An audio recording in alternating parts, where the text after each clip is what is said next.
નમસ્કાર મિત્રો, વિડીયોમાં તમારું સ્વાગત છે। જી હા મિત્રો, અત્યારે હાલના મોટા અને મહત્વના સમાચાર સામે આવી રહ્યા છે। તો મિત્રો, સમાચારમાં વાત કરીએ તો આંધ્રપ્રદેશના વિશાખાપટ્ટનમમાં એક મોટી દુર્ઘટના સર્જાઈ છે। આ અકસ્માતમાં ઓછામાં ઓછા 8 લોકોના મોત થયા છે અને ઘણા લોકો ઘાયલ થયા છે। તો મળતી માહિતી મુજબ આ ઘટના SMS 2 અને CTC 3 હીટ ફ્લિશરિંગમાં બની હતી, જ્યાં મોટા જથ્થામાં પીગળેલા સ્ટીલનું લીકેજ થયું હતું અને તેને ભયાનક આગનું સ્વરૂપ ધારણ કરી લીધું હતું। પ્રાથમિક માહિતી અનુસાર લેન્ડમાં બ્લાસ્ટ થવાના કારણે અકસ્માત થયો હતો, જેની લપેટમાં આવવાથી અનેક લોકોના મોત થયા છે।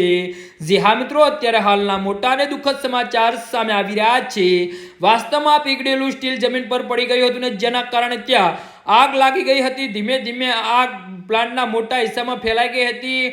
ફાયર ફાઇટરો આગ પર કાબુ મેળવવાનો પ્રયાસ કરી રહ્યા છે। પ્રાથમિક માહિતી મુજબ આ ઘટનામાં સ્ટીલ પ્લાન્ટમાં કામ કરતા ઘણા કર્મચારીઓ ગંભીર રીતે ઘાયલ થયા હોવાના પણ સમાચાર સામે આવી રહ્યા છે।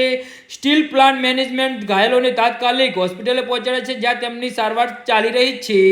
જી હા મિત્રો, તો આના વિશે તમારું શું કહેવું છે તો નીચે અમારી કમેન્ટ બોક્સમાં જરૂરથી જણાવજો અને અમારી YouTube ચેનલને સબસ્ક્રાઇબ કરવાની ભૂલતા નહીં। ધન્યવાદ।